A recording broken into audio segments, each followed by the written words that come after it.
Good evening, ladies and gentlemen, members and guests. It is November the 3rd, 2025, and this is a regular meeting of the West Shore Photography Club.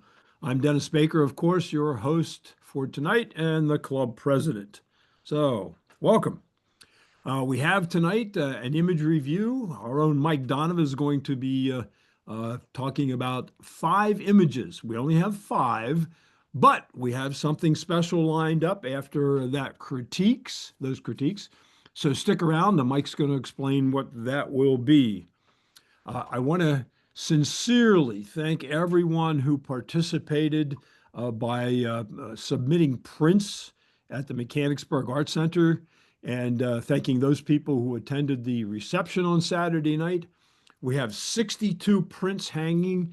They are beautiful. The reception went very, very well. It was well attended, and I thought it was just marvelous. They had some light refreshments for us. People were coming going from 5:30 Saturday night until 7 o'clock. So really, really was nice. Anybody else want to comment? Mike, you made a comment about it. What did you think? I thought the quality of the photography was tremendous. Really, really good. And the gentleman who hung the show also said he thought it was really great. The stuff was really good. Yes. And the people, in case you don't know this story, I'll tell it quickly. The people that run the art center are Bill Kleiber and his wife, Tina Antonicelli. Now, I have known them for many, many years because they used to be teachers at Mechanicsburg High School. Bill was the art teacher and photography teacher, and he ran a darkroom, traditional darkroom. Tina was a Spanish teacher. I supervised both of them. So I observed them teaching and had, the end of the year reviews and all that kind of stuff. And now, as it turns out, I'm teaching, in their facility. So it's just wonderful. And when Mike says that Bill spoke highly of the quality of the images, I told that story partly because I want you to understand Bill's background. He taught for, was it 30, 35 years in art, is very experienced and knows what he's talking about. So very good, very good. Well, I have an announcement to make. We have another exhibit scheduled. Ta-da! We're going to be showing our work at the Carlisle Arts Learning Center, CALC. Oh, good. We're set for June. Okay, so we have some months to recover, some new stuff to create, new works to create. But during the month of June 2026, we are scheduled to do another exhibit there. We exhibited a couple years ago. It went very well. So I hope everybody is excited about the Mechanicsburg Art Center display, the exhibit, and you'll be planning ahead for Calc in June. The Mechanicsburg exhibit, by the way, is up until the end of November, but the end of November we run into Thanksgiving. So if you didn't make it yet, you'll definitely want to stop over, bring friends and family, to see the exhibit sometime before it ends near the end of November. Okay, Gene, would you talk to us about upcoming trips? Sure. Okay, we only have 3 scheduled till the end of the year. This Saturday, Steve Boutte and Mark Albano will be leading us at the Bethlehem Steel Stacks. We have been there, I think, what was it, 2015, 16, somewhere around in there. Yeah. And so we're going back again, but we're going later in the day to try to get the golden hour and the stacks. So I'm sure you've seen at least the first email going out. There'll be another one going out for that on Friday. Thursday, November 13th, we are slated to go to the Star Barn, and that'll be from 10 a.m. till noon. And myself, Mary, and Elaine will be leading that. And I am waiting to get confirmation, but I'm pretty sure we're going to have access inside the Star Barn to get the beautiful architecture in there. And Saturday, December 13th at 4 p.m., Eve and I are going to lead us at Children's Lake for the luminaries and the Christmas tree during Blue Hour. So those are the last three trips so far scheduled for the 2025 year. So we'll be working on 2026 pretty soon. Dennis? Very good. Thanks, Gene. And Sure. I want to let everyone know, about the great job that Jean has been doing leading the trips committee.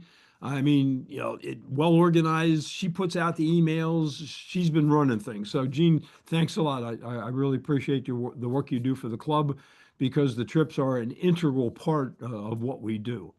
And You're very was talking with Judy Schwartz at the reception Saturday night, and she says how much she misses the in person meetings. And I said, well, the club has just evolved to the point where it's easier and better for us to do them on Zoom, but the in-person trips uh, serve part of that purpose of maintaining that personal connection that's so important. And that's what was so nice about Saturday. I got to talk to a lot of people. I mean, people were socializing and just catching up and just having a great time in addition to looking at the artwork. Okay, another exciting announcement. We have a new vice president. Mark Albano has agreed to be the VP. So thank you, Mark. I really appreciate it. I appreciate all the help that I'm getting from the various directors and all the jobs they do. That's what keeps the club running. And, that's what we need. So we encourage everyone to recruit new members. We're looking for new people who want to get involved with the club. And certainly anybody who's interested in taking on a little responsibility and helping out, let me know and we'll try to find some tasks for you to do. That shouldn't be too hard. Okay, at this point, I'm going to turn it over to Mike to do the image review, and he'll let you know what is planned for the second part of tonight's meeting. Mike, thank you.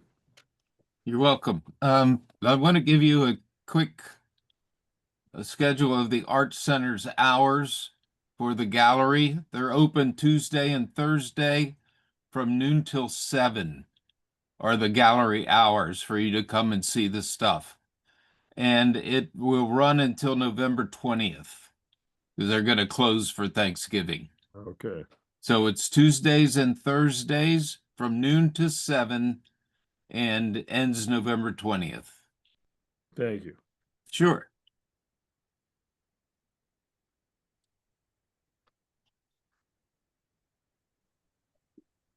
All right.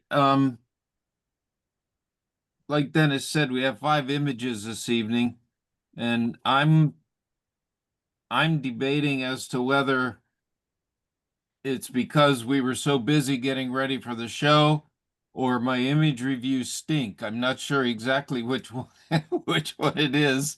So Mike, we can vote on Zoom right now. I don't think I want to know the results. So let's get to it.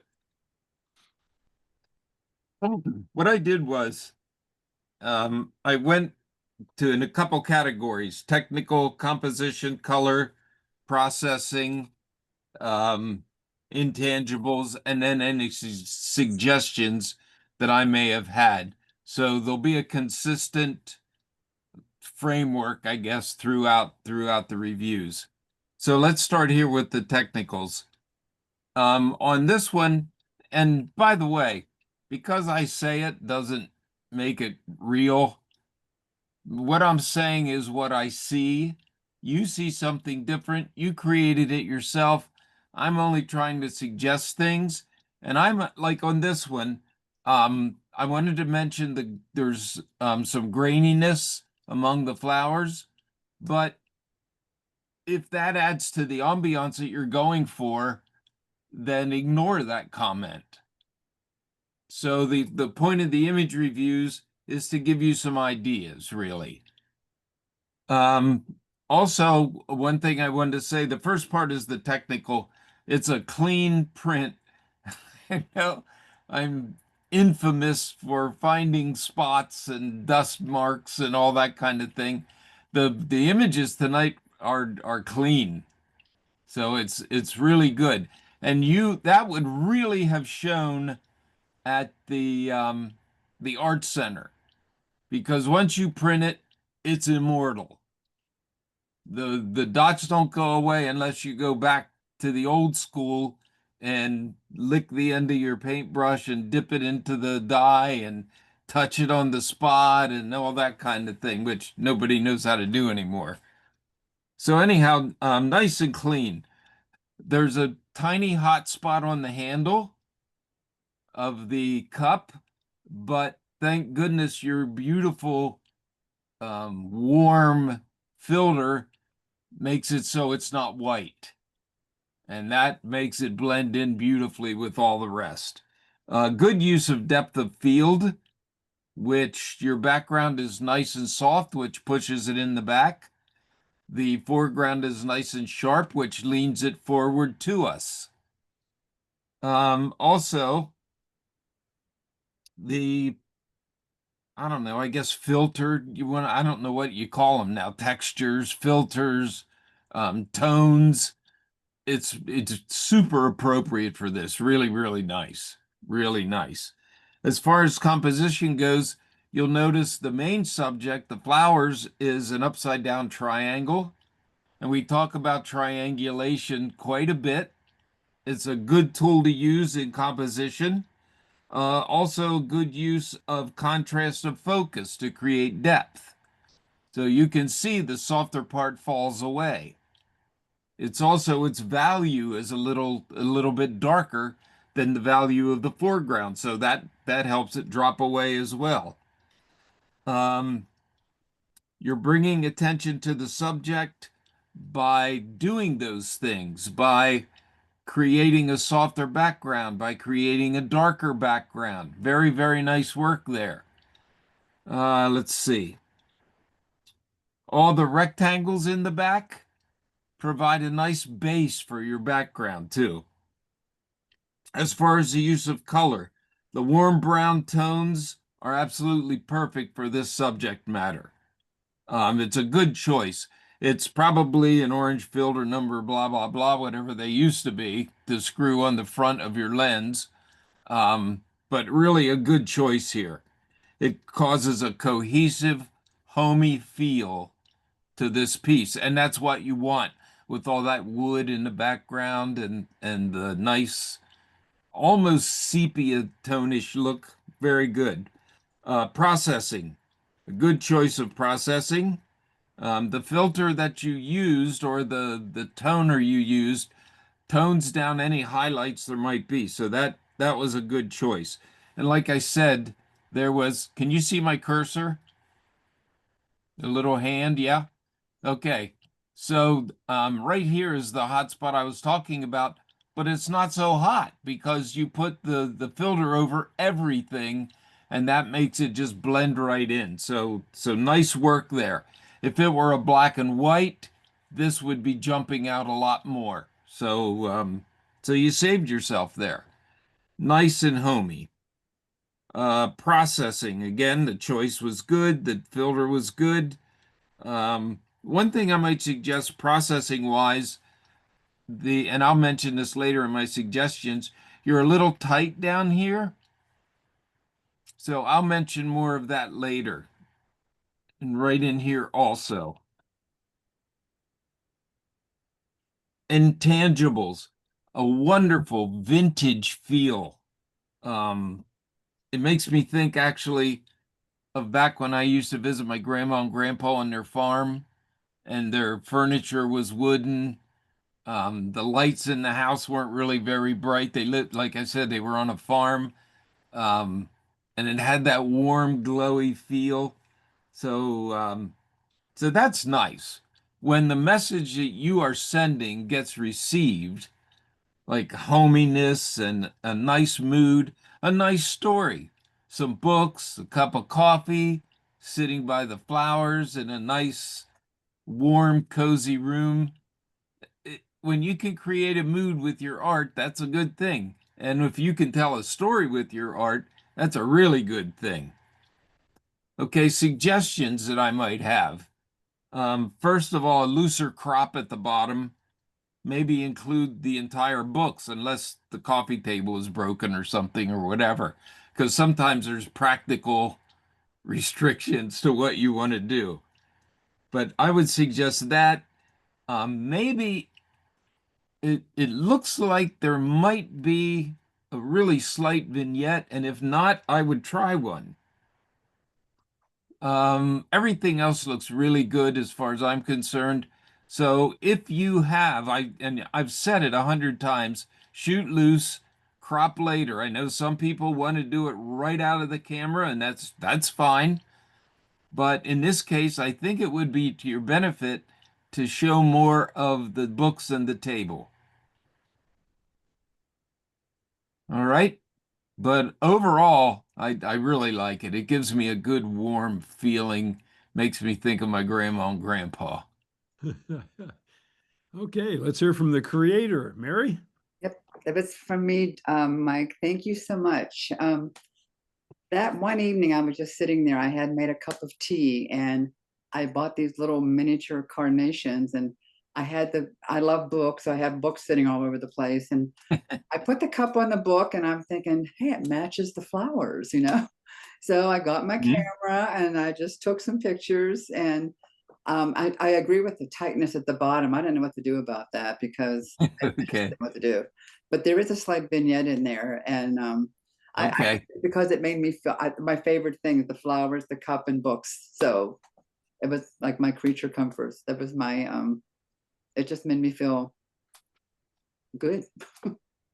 Well, when you can make the viewer feel the same thing, then it's successful. Oh, thanks, Mike. Yeah, thank you. Mary, could I ask about the toning? I didn't do a whole lot. It was evening, so it was a little bit dark in the living room. I didn't have a lot of light on, and I did tone it down a little bit. And as far as that handle goes, I did tone that down, Mike. Believe it or not. Mhm. And the flowers had some hot spots on them, and I thought, oh, if he's going to see these, you know. So I specifically toned those down. I just brought I'm not sure if it was the brightness down, or I think it was the brightness, but Uh-huh. I can still see one or two little spots that I maybe missed, but I brought if they had been in there, you would have really seen them, Mike. As far as Well, that, when I didn't do a whole lot of anything else with that. I didn't do any. The furniture is just the way it is in real life, pretty Mhm. much, and I didn't do much because it was the mood of the lighting in my home at that night. Okay, uh, yeah, very good. it's when the lighting, I'm guessing the lighting is almost directly above. It was almost like Yeah, and that's what causes the problem, not problem, but the yeah. lighting on the rim and the handle because the lighting is coming right down on it. But it looks fine because of the toning. Well, thanks, Mike. And one more thing, you said it looks sharp. On my screen, it's not looking sharp at all. In fact, I was thinking, did I send a wrong picture in or something? Let Because me check my it's notes. a little bit like soft, almost blurry. I think I did. Did I say sharp? Yeah, I think you did. I thought you said sharp at the beginning. Okay, good use. Oh, I know. I wanted to make a point of the difference between the foreground and the background, Okay, okay. that the foreground was sharper, but actually in a piece like this, I did mark somewhere that it was soft, but Yeah. that's almost appropriate here. Oh, okay, okay. You see what I mean? Mhm. I'm Because of the not one to right. say necessarily this better be sharp, even though it's to be warm and cozy. There are so many times I want a sharp photo and I make it blurrier just because it didn't turn out that way, you know. I do. Yeah, Mary, if you really wanted a little extra space at the bottom, Uh-huh. you could take it into Photoshop and use generative fill, and the AI would probably do a good job of filling in with stuff that looked reasonable. You're right. I didn't even think of that with this picture, Dennis, but in fact, I might just go back and do that now. Okay. Thank you both. Okay.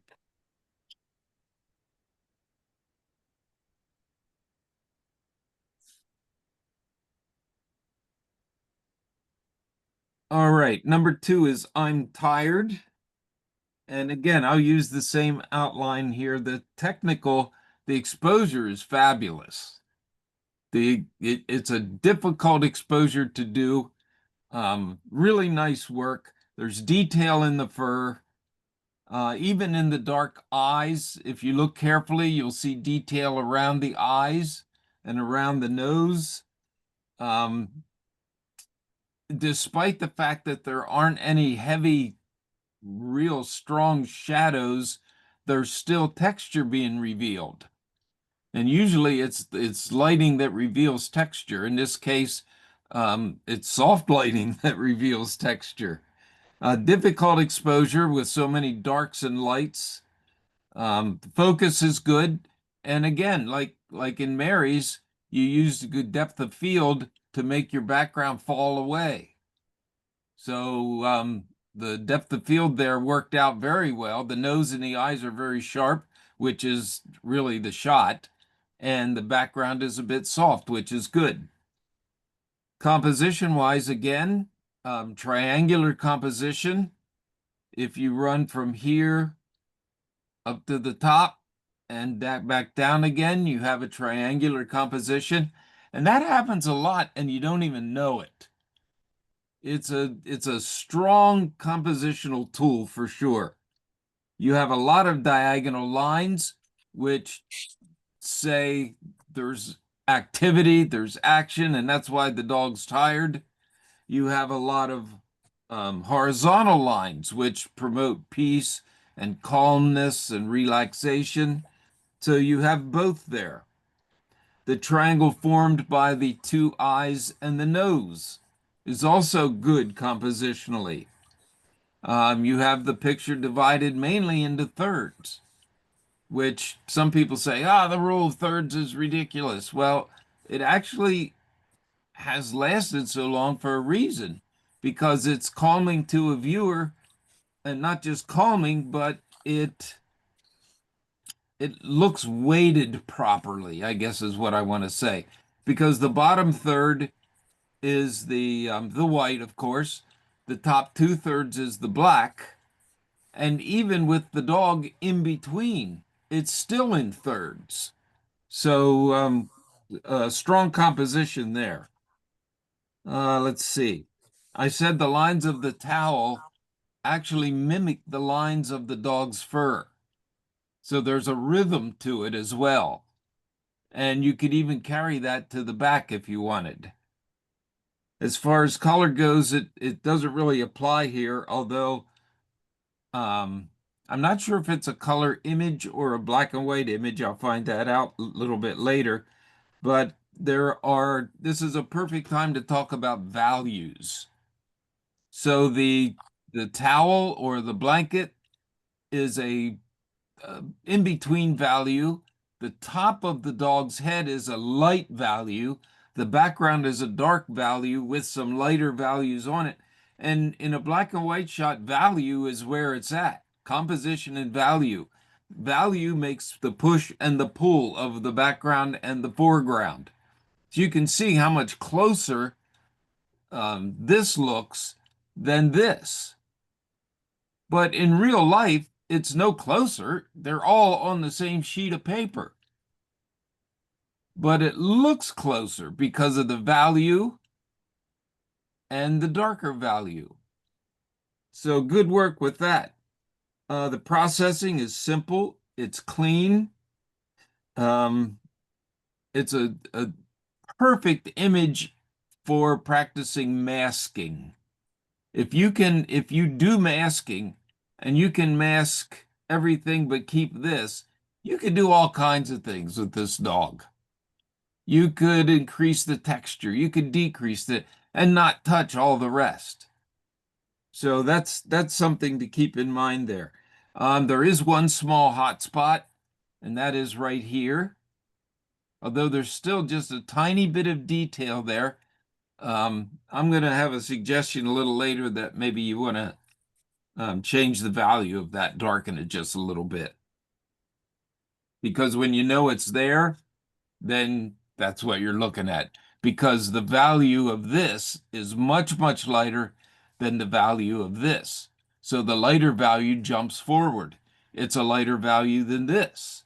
So it jumps forward. Intangibles. There is a term used in Instagram, I guess it still is, cuteness overload. And that's what we're looking at here is cuteness overload. It's a great portrait, and a great portrait reveals the mood of the sitter, and that is what this does. Even the disheveled hair on top denotes exhaustion. The look, the whole thing, the intangibles are really strong here. Very, very nice. Suggestions. One suggestion that I have is I would remove this. And the reason is because the shape of it echoes this too much. So now you're thinking, well, wait, this is background, but it's not. So I would do something with this. I would get rid of this little opposite of what I normally do. I normally pick out the lighter ones. Here's a darker one, just pop that out of the way. And I see, I'm not sure if this is a small vignette or if it's a drop off in lighting. Maybe try just a really tiny small vignette and see what you think of that. So remove this, see what you think. Um, Remove this little spot here and maybe try a mild vignette and see what you think of that. Okay? All right, Doug Cinnamon. That's me. Thanks a lot, Mike. Appreciate the comments. Oh, certainly. I like the cuteness overload, especially. Uh, um, to your point about the tail on the back, sticking up and echoing the curl on his head. Yeah. I actually did get rid of it. I used the erase feature in Photoshop, and I wasn't satisfied with the result. So Okay. maybe I was just unskilled in terms of how I use the tool. I don't know. That's quite possible. But I didn't like I just didn't like the look of it, so I went back to the original version. Okay.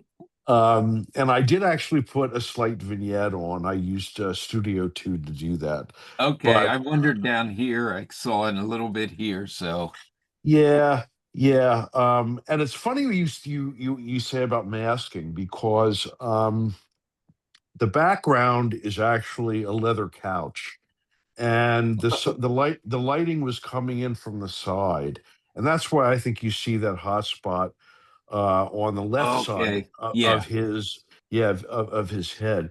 But did not like the illumination of the background, so I did use masking Mm-hmm. and tone down the brightness and the highlights a little bit on the darker couch.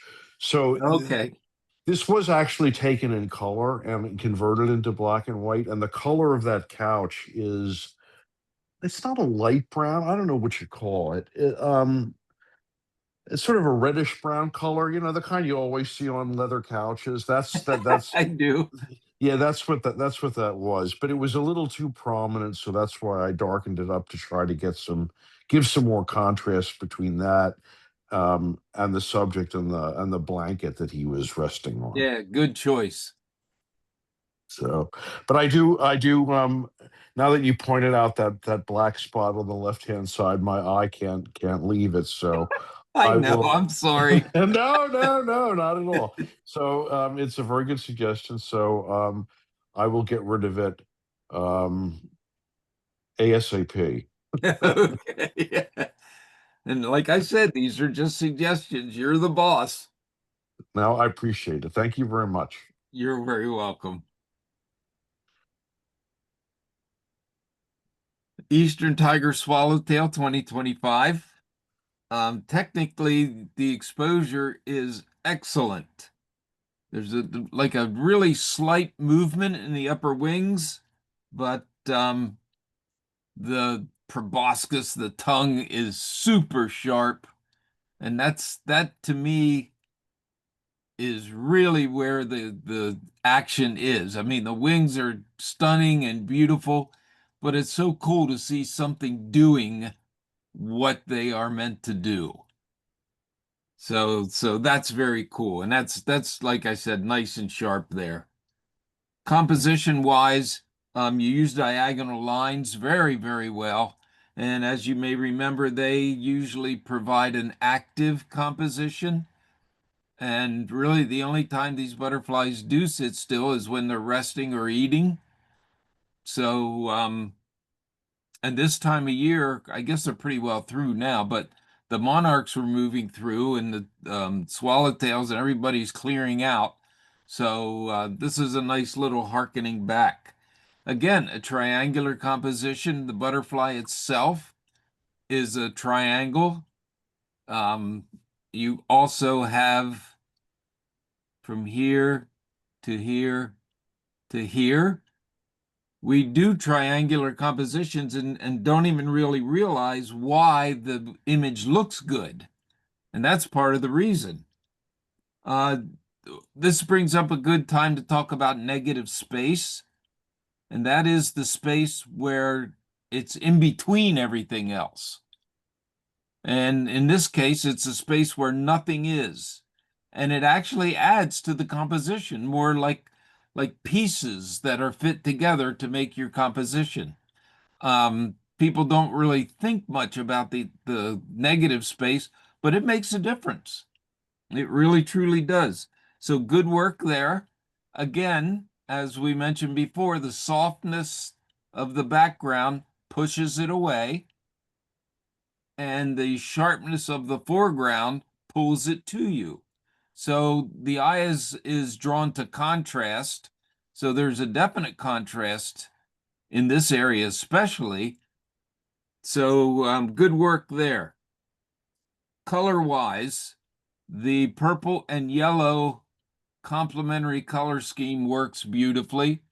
The purple makes the yellow look yellower, and the yellow makes the purple look purpler, if there's such a thing. Good work there.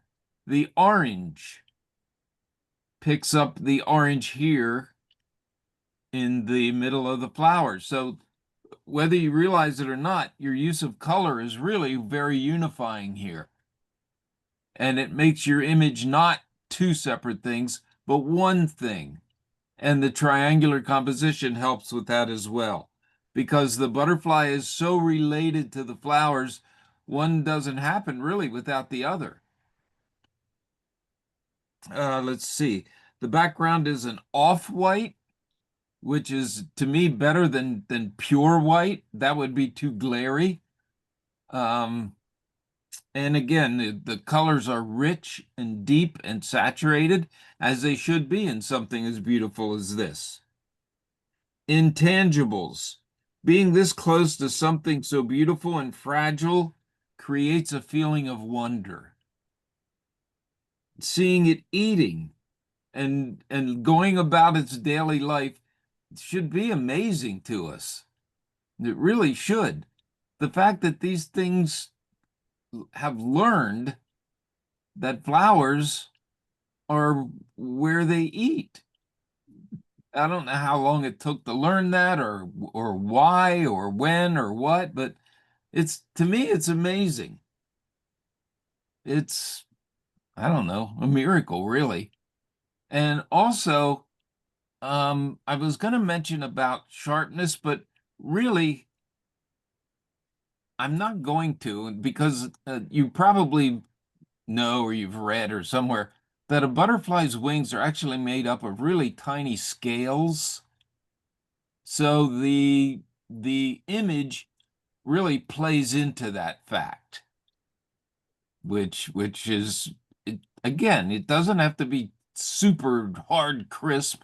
It's almost a little bit of a watercolory look, which is appropriate really to the build of the wings and so on. Let's see, suggestions. Now, uh, I hate to sound like a jerk and be really, really fussy, but this line right here tells me that this is the edge of a house. And I don't like this going right down to the butterfly's head. So I would do something with that, fade it, get rid of it, blend it, or something. Because it's the only really straight thing that's there. So it jumps out. Again, I said before, contrast attracts the eye. So this attracted me. Just try it and see if you think. If you think I'm being way too picky, that says something great about the rest of your work there. Let's see. Maybe a little bit of desaturation of these colors, and they'll fall back even just a little bit more, maybe. But that's the only suggestions I could come up with.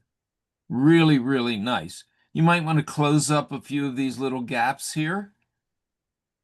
You may want to do that and try it and see what you think. Other than that, I think it looks great. All right, David. Yeah, hey, Dave Marcato here. Hey, Mike, thanks a lot. I really appreciate those thoughts.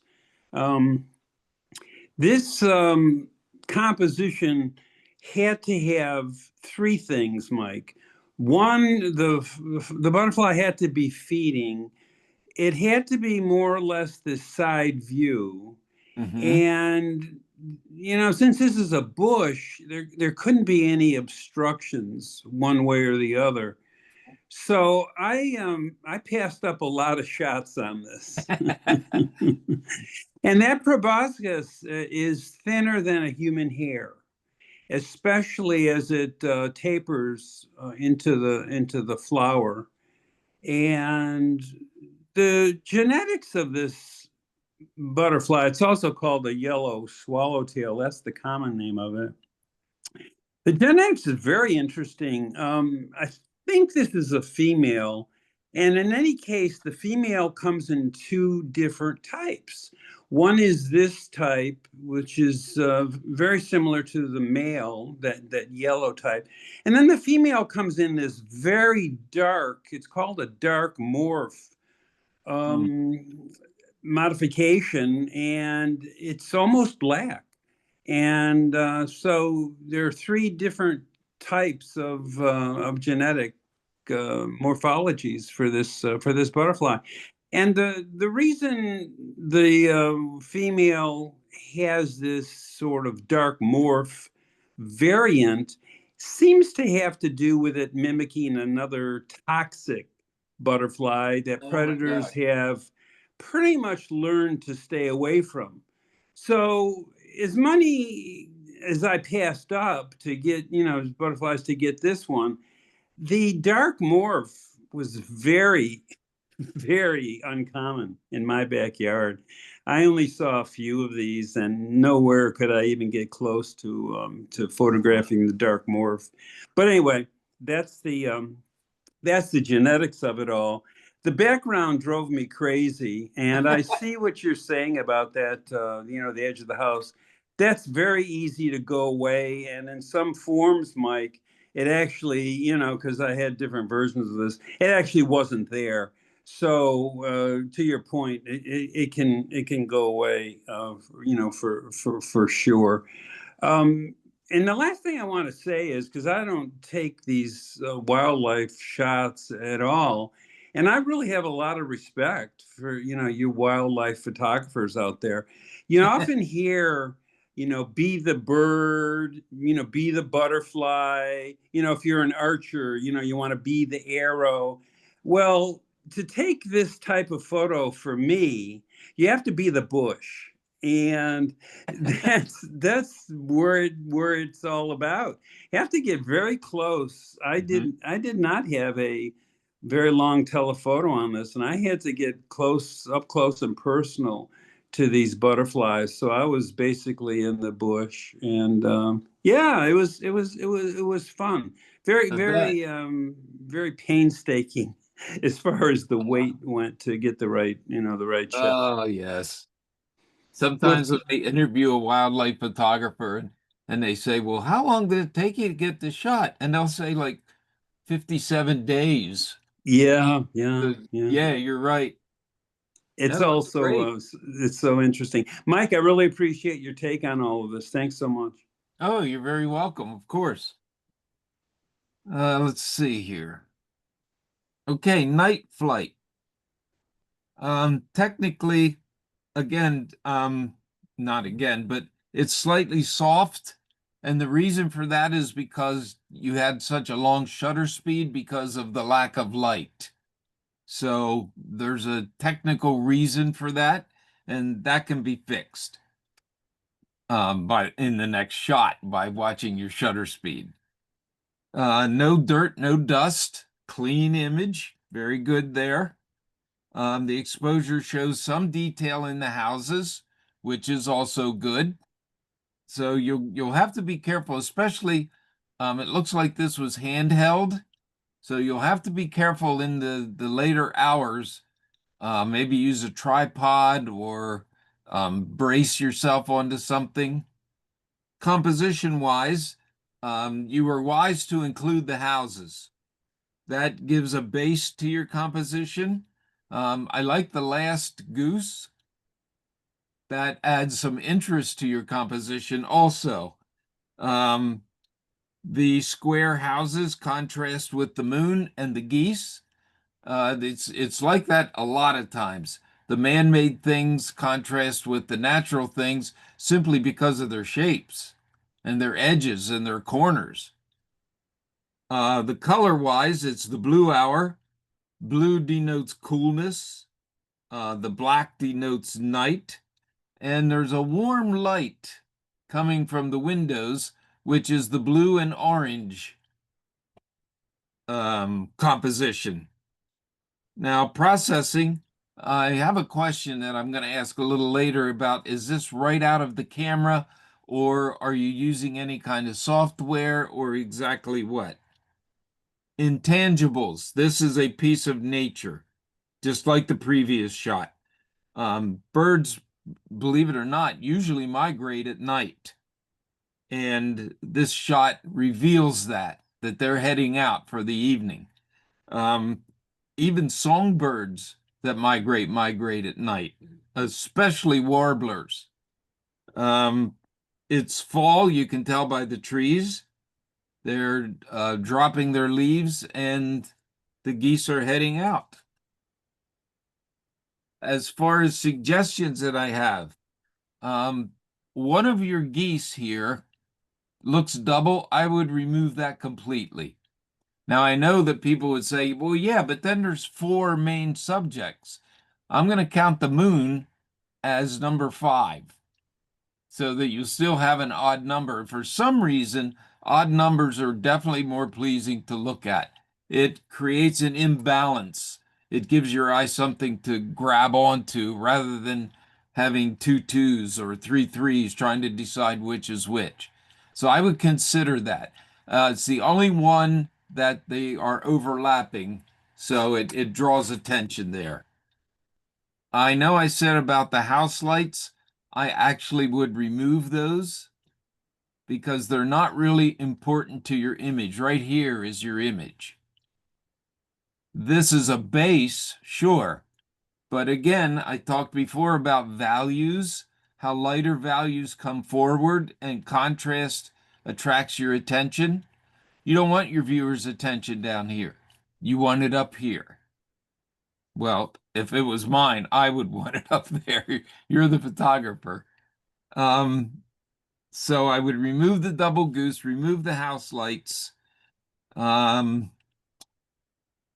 There was some noise I noticed. You might want to run it through a denoise filter and maybe a little sharpening. But I like the composition. I like this set right here, and I like this base here. But if you look carefully, you'll see what I mean about a little bit of motion, a little bit of softness. So that's a result of too long of a shutter speed. Okay, those are my suggestions. Who did this one? Okay, Rod Frazier. Were you at your house? Let's see. My deck. I was actually just taking pictures with my iPhone. I have a note here to ask you if it was a phone shot or a camera shot. Saw the geese, and then I just started following them and took the shot. And I thought it looked kind of cool, so I Yeah. entered it just for, laughs and tickles or whatever. Yeah, let's just say laughs and tickles. Let's leave it at that. But yeah, if well, you're versed in software, then try it and see what you think. Remove those lights from the houses too. I think so. I would anyway. You're the And the double photographer. bird. Yeah. See what you think of it, and if you think I'm wrong, then put them back the way you want. All right. Thanks, Mike. Sure. Okay, number 5 is Wondrous Awakening. Technically, the exposure is on the button. You can see detail in the lightest and detail in the darkest areas. It's a clean image. It's a dreamy look. There's detail, as I said, in the dark and in the light. So really, there's nothing to say technically. It looks like there's maybe a slight preset or a filter used, totally appropriate for this shot. Composition wise, we talked about the suggestion of thirds. 1/3 rocks here, 2/3 trees, and you can see how it creates a balance actually with a base and almost like a background and a base. So beautiful composition there. Sunbeams are diagonal and they lead you from top left where the heavy contrast is, and it follows you straight down to bottom right, which is a beautiful diagonal. Even though it looks peaceful and calm, you can almost feel the warmth and the action in the sunbeams. Let's see. Repeated shapes, also known as rhythm, all over the place. In the rocks, in the trees, even in some of the plants themselves. And that creates also interest to the eye. Color-wise, going from the warm color to the cool color is beautiful. Absolutely beautiful. Cool colors and warm colors sort of promote each other in an image. And the use of so many greens in the trees and blues in the rocks will highlight the oranges and the yellows in the light, and even in the reflection in the water. Let's see. There's splashes of red and yellow, are absolutely perfect small touches, and there's even some touches of blue in here.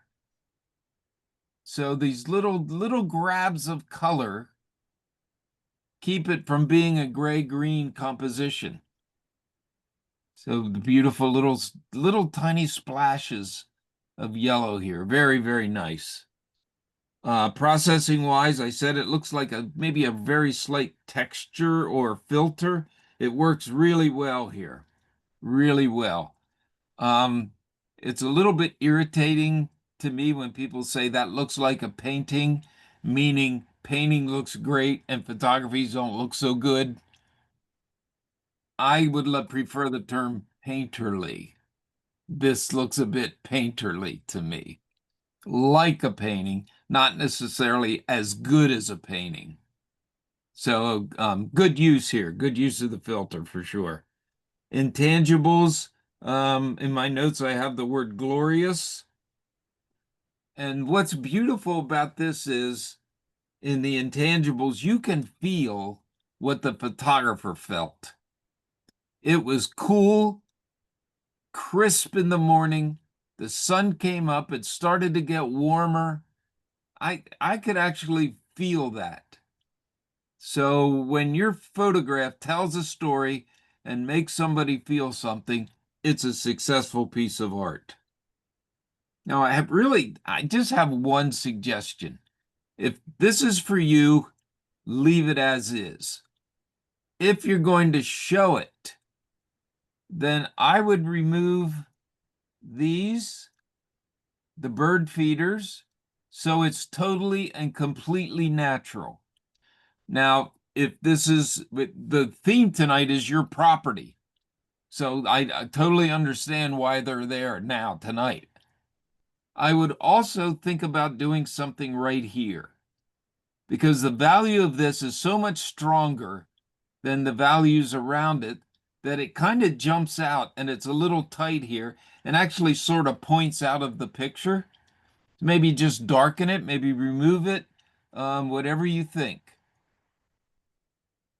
So really, really beautiful.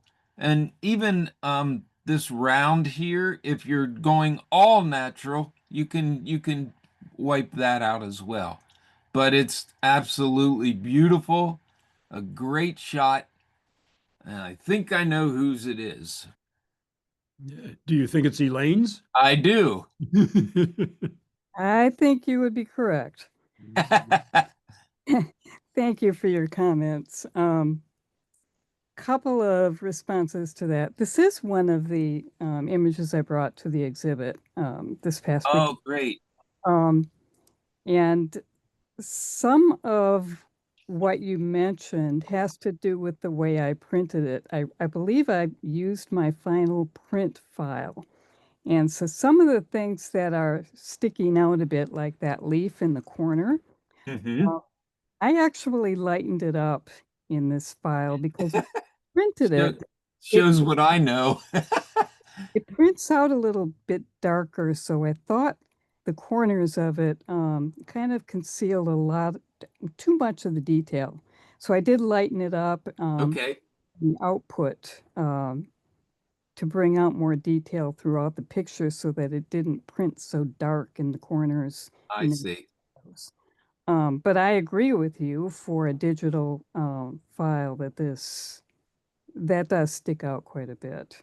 Those structures on the side, on the left, are actually they're two of the cat shelters that I have on. Oh, We do feed a number of feral cats, and I left it in there intentionally because it is a part of our property, and a part of our property is mhm.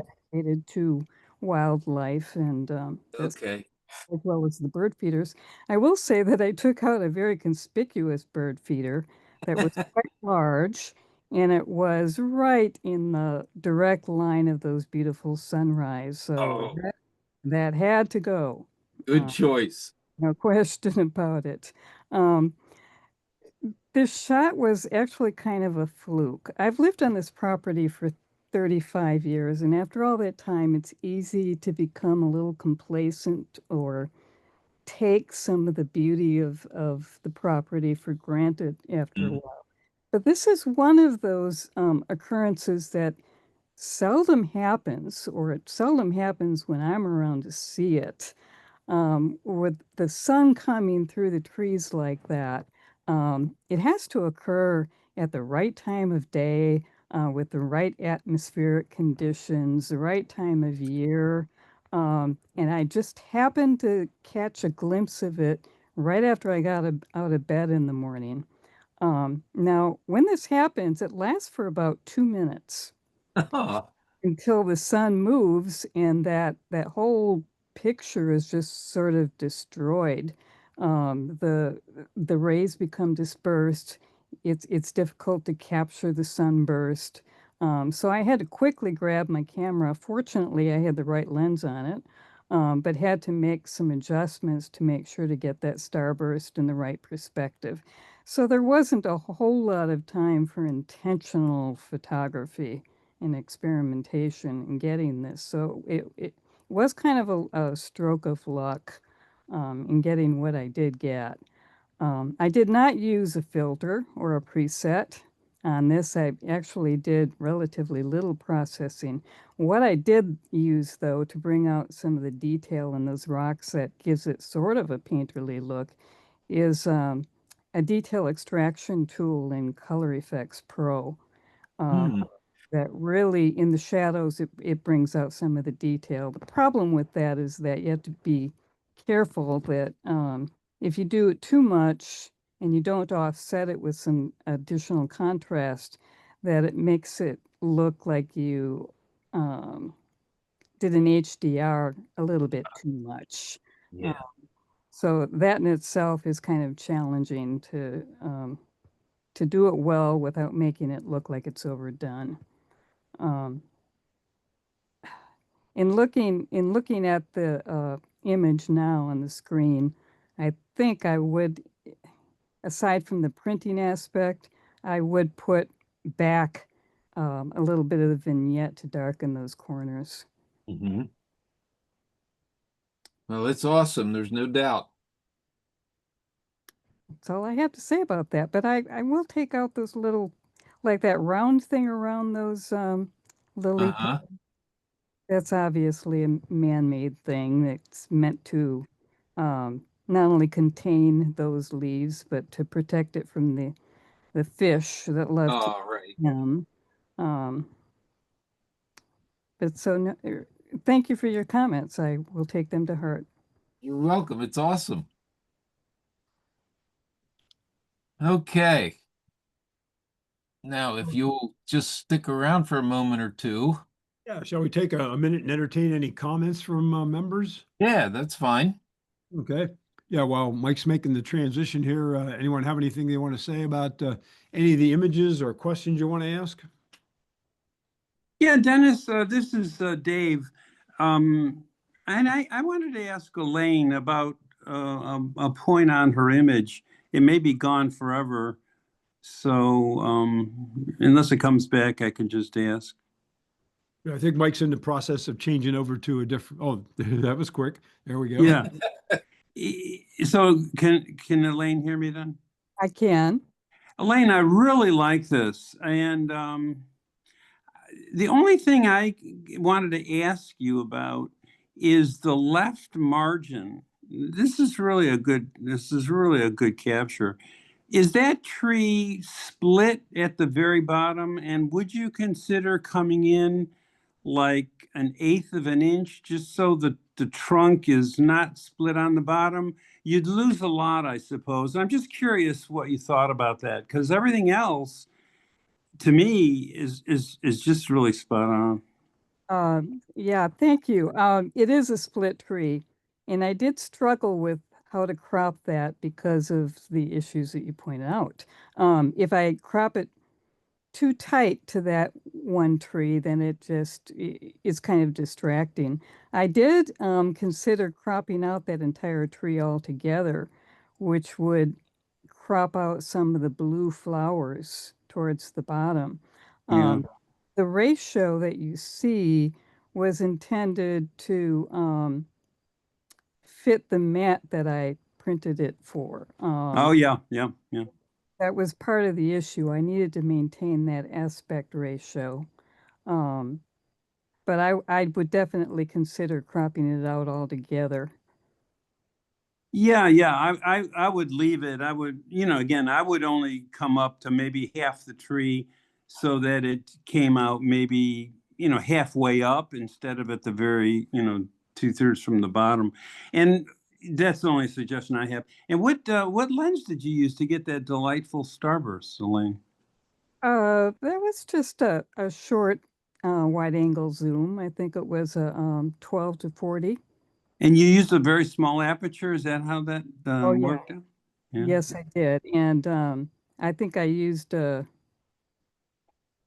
f11, which is a comparable to an f22 because this is a micro four thirds camera. Oh, yeah. I know you like that format too. Very nice, Elaine. Consequently, I had to increase the exposure on it quite a bit. So, and it was handheld. I didn't have time to get my tripod out either. So it was a little bit challenging, but I only had two to get through the process. Yeah, your golden hour sounded like a golden half a minute.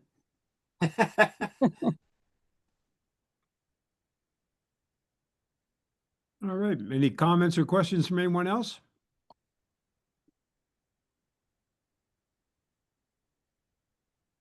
Okay, Mike, I guess we're ready to roll. Okay, how's it look? Okay. Yes. Black screen. Yes. Okay. I wanted to Is it filling your screen? I think it could be a let's little see. bit larger. Yeah, go with the little green button. Yeah, that'll get it to as large as possible. Oh, there we go. Okay, that's a little better. Okay. Yep.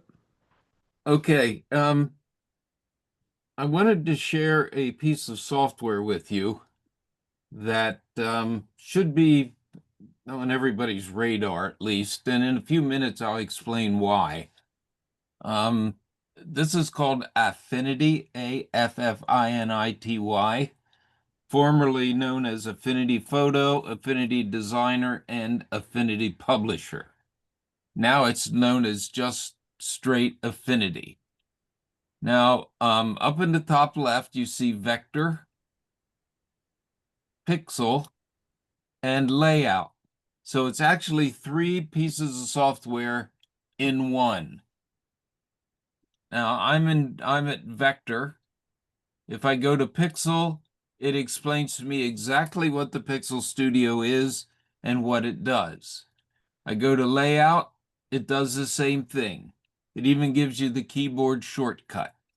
So if you want to do some, let's say some drawing, then as I'm going to, oh no, there we go. I'm going to do just a new drawing, letter size paper, and just for fun. So over here are all my tools. It's pretty much the usual thing. Here's the pen tool. So I can make curves, I can draw, I can have a ball. I can use the shapes tool. You can see how many shapes they have for you. Let's do a star. And the other one disappeared because I never saved it.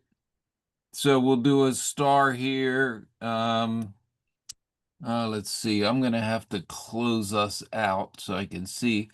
And let me make it brown or blue or whatever I want. I'm clicking on the color wheel up in the top.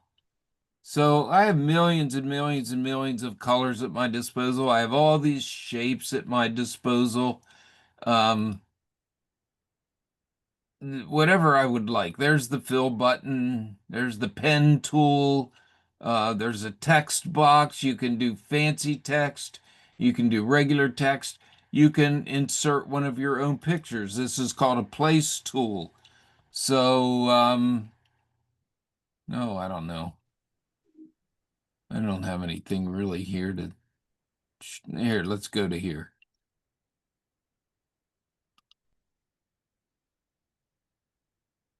Okay, so I can place a picture in it, which I won't do right now. It'll take too long. Just hundreds of things here. And this is only the vector. So the vector is used for you to draw, make a poster, make a heading. So let me close it. I won't save it. And I'll go to Pixel. This is where you will probably spend most of your time. I spend almost all my time here. Let me see what that one is. Oh, there we go. This is more like, well, here, I'll develop this picture. Now we have a whole new set of tools that we can use. Over here, we have more tools. So let me click on this little thing here. It says adjustments. And look at all those adjustments I have. Levels, white balance, HSL, black and white, brightness, contrast, curves, which I like curves. Can do the lighten up a little bit here. And then I close it, but it stays. And look, it made a layer for me. So I can go to that layer whenever I want and change my curve adjustment. And let me do one more. Let's do, I guess, exposure. Lighten it, darken it, whatever you want. Let's go right there. Click out, and there's my exposure layer. So I can go back to my curves adjustment layer and name it whatever I want to. Here's a little callback. I can change it. It's non-destructive. And make it anything you want. It's all about layers in this software. Totally about layers. Okay, I don't want to save any of that. Although Mike, can I ask a question? you certainly may. This is so interesting. Can you explain this S curve that you're working Oh. on?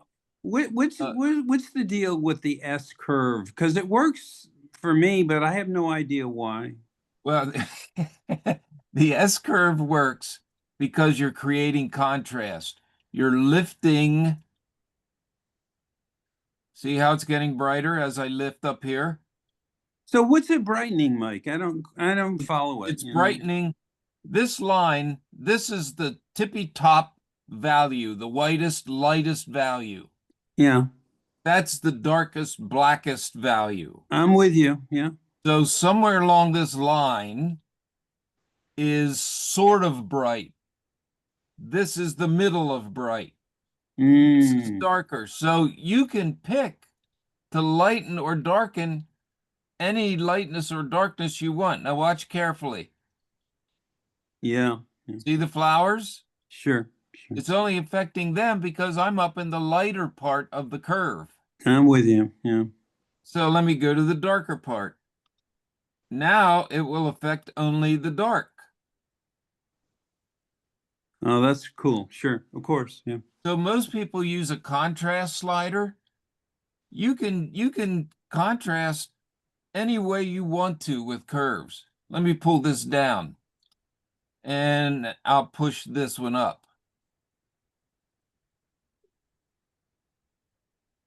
So the curve sliders are like a million times more powerful than the contrast because you can pick the actual tone that you want to affect.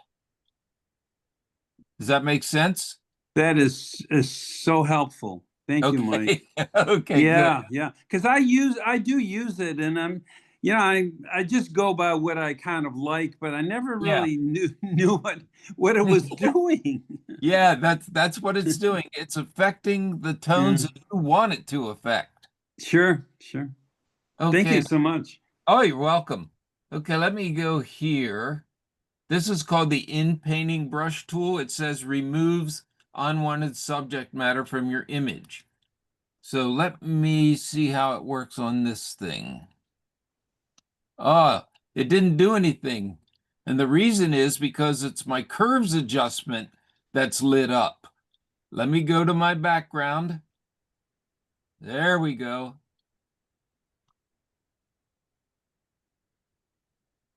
Perfect. There's a little tiny bit stuck on there yet. See if I can get that fixed up.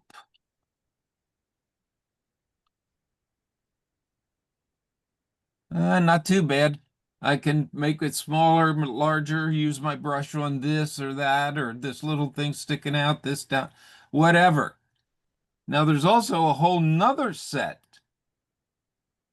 I can use a Gaussian blur. And what I did to get that was I clicked on this little, looks like an hourglass.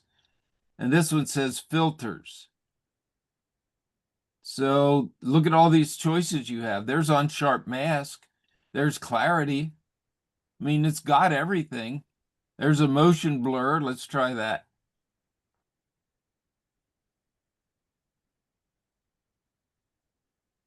It looks like I tripped and fell while I was taking the picture. I don't like that. I'll delete that one. So here are my layers. I can go and do whatever I want to any of them. Just click on the symbol, comes back up. Now this can be as complicated or as simple as you want. There's my crop. I mean, it does the whole shebang. There we go. Let me close this. I don't want to save it. Now, one thing, when you use this, if you save, it'll save it into an Affinity file. And that way all your layers are intact. If you want to change it to a JPEG or send it somewhere, then you use export. But here you have a print button. It's got all of it. Now it's also got layout, and did you see everything changed there? I don't use layout very much. Layout is kind of what it says. It's to make pages, booklets, things like that. And I very seldom use it, but here again are all your tools. You can put shapes on it. You can import a picture to put on it. Oh gosh, you name it, you can do it. Hey, it jumped back to vector. That's because it knows I want to put something on here. Then I'll jump to layout, and there's page 1, then I'll do page 2 and page 3 and so on. Now this Canva AI, that's not available to me. And the reason it's not available to me is I do have a Canva account, but I have the free one. Now, why am I showing you this software? If you are new to software, you will want to try this. And the reason is, nobody asked me how much it costs yet. It costs $0. Yes. Wow. It is free. Yours to keep forever. What you need to do is sign up for a Canva account, which is free. Once you have that, you can download, it's just called Affinity now. It's not called Affinity Photo or Affinity anything, just plain Affinity. So let me open a recent picture. There we go. I'm in the Pixel Studio, they call them studios, and I want to develop it. So there's all my tools. And you might have noticed it said liquefy, and it's super powerful. Super powerful. Now, if you're new to software, I'd advise you to download this free software and then learn one thing at a time. First, learn how to crop. Then maybe learn how to do the inpainting.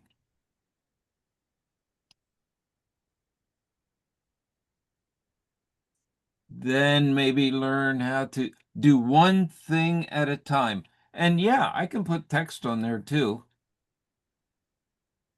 And you notice they're nested. I can do fancy tests, or I can do just a regular text box.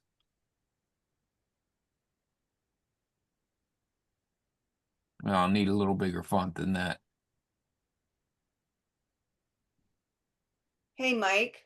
Yes. Hi, it's Jean. Quick question. Yep. How comparable is this to Photoshop in that, like, your brushes? Do you have brushes? Can you import brushes to it? I don't know about importing brushes, but you do have brushes. Here's the paintbrush tool. Okay. So you can use that to remove, like if you throw a blur over something, Yeah. you can use your brush to remove the blur where you don't want it.